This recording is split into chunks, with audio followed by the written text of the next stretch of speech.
Hello friends, welcome back to SSC smart classes. बहुत बहुत स्वागत करता हूँ आपका एसएससी स्मार्ट क्लासेस में। I hope you are doing well. तो सबसे पहले तो मैं आपको ये बता रहा हूँ नॉर्मलाइजेशन का फॉर्मूला क्या है। बहुत ही सिंपल तरीके से बताऊँगा।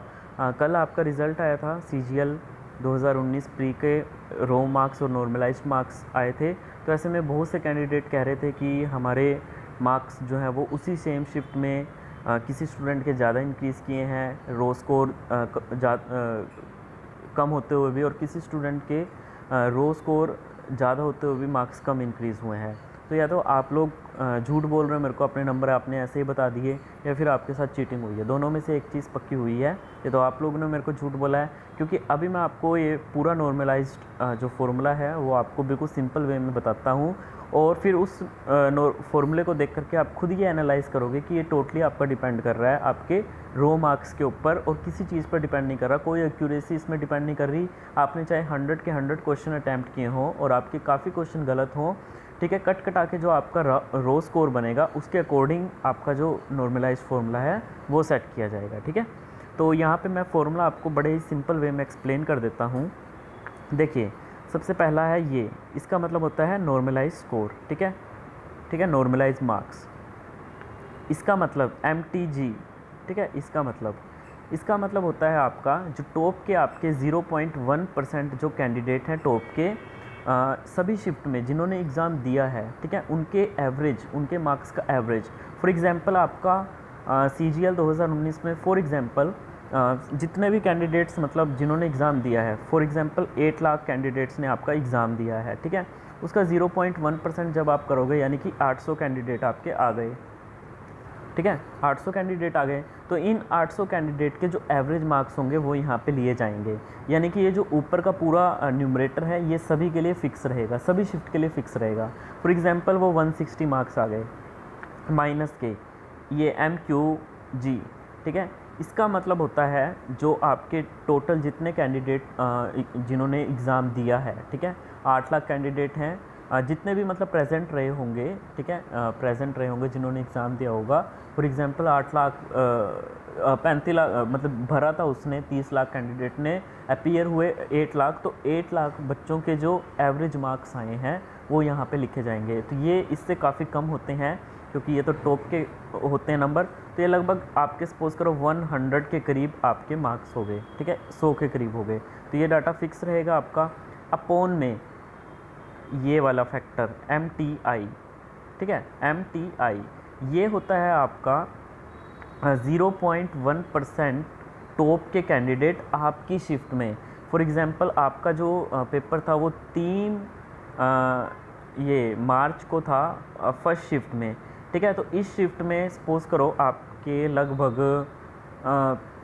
70,000 कैंडिडेट ने आपका एग्ज़ाम दिया है, ठीक है, 70,000 कैंडिडेट ने। तो 70,000 कैंडिडेट का 0.1% अगर आप करोगे तो ये आपका 70 बनेगा। तो यानी कि टॉप 70 आपकी शिफ्ट के टॉप 70 जो कैंडिडेट होंगे उनका एवरेज मार्क्स लिया जाएगा, ठीक है, आपकी शिफ्ट के। तो 160 माइनस 100, और ये आपका इससे कम होएगा ऑलवेज़। ठीक है, तो ये जो आपके कैंडिडेट होंगे टॉप के जो होंगे तो उनके मार्क्स लिए जाएंगे। फॉर एग्जांपल ये आपका 150 आ गया, ठीक है,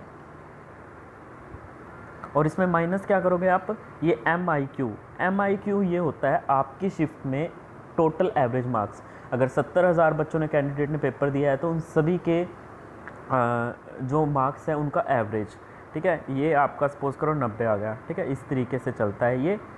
उसके बाद देखिए MIJ ये होता है आपका रो स्कोर, ठीक है, this is your raw score, ठीक है, माइनस के। अब यहाँ पे देखिए ये रो स्कोर है, यहाँ से साफ साफ पता चल रहा है कि रो स्कोर अगर ज़्यादा है तो आपका ये ओवरऑल फैक्टर ज़्यादा होगा, ठीक है, ओवरऑल फैक्टर ज़्यादा होगा क्योंकि बाकी की चीज़ जो है वो ऐड अप हो रही है। तो रो स्कोर जितना ज़्यादा होगा उतना ही ज़्यादा आपका नॉर्मलाइज स्कोर होगा।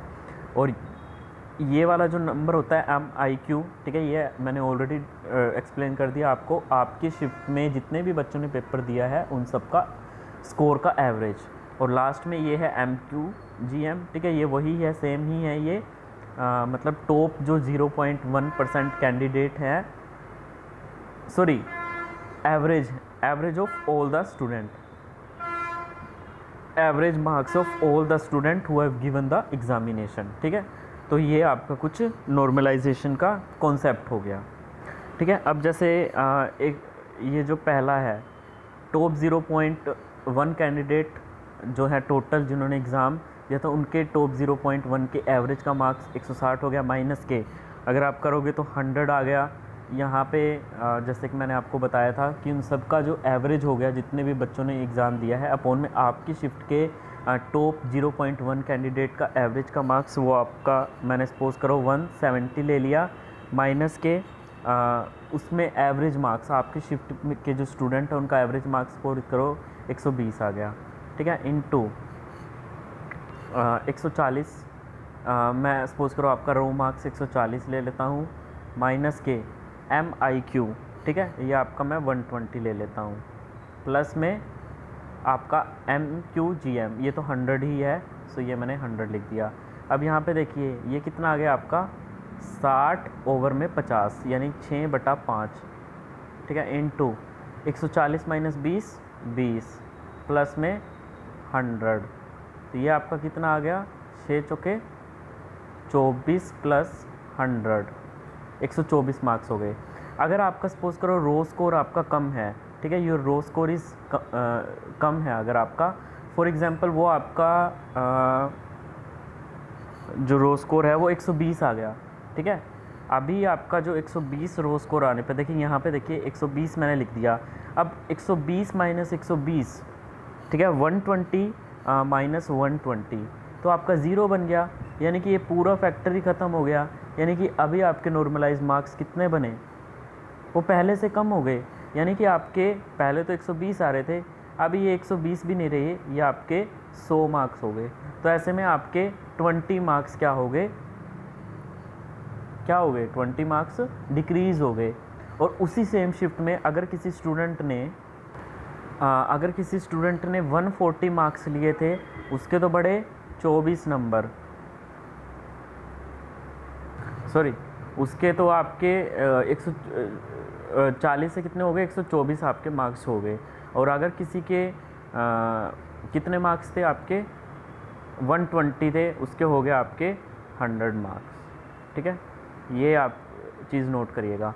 अगर मार्क्स होते 6/5 इंटू अगर मार्क्स होते आपके 160, तो 160 minus 120 which is equal to 40 plus में 100, तो ये 8 आ गया, 6 8 48, और तो ये आपका कितना आता 148, यानी कि ईजीएस्ट शिफ्ट की बात कर रहे हैं हम।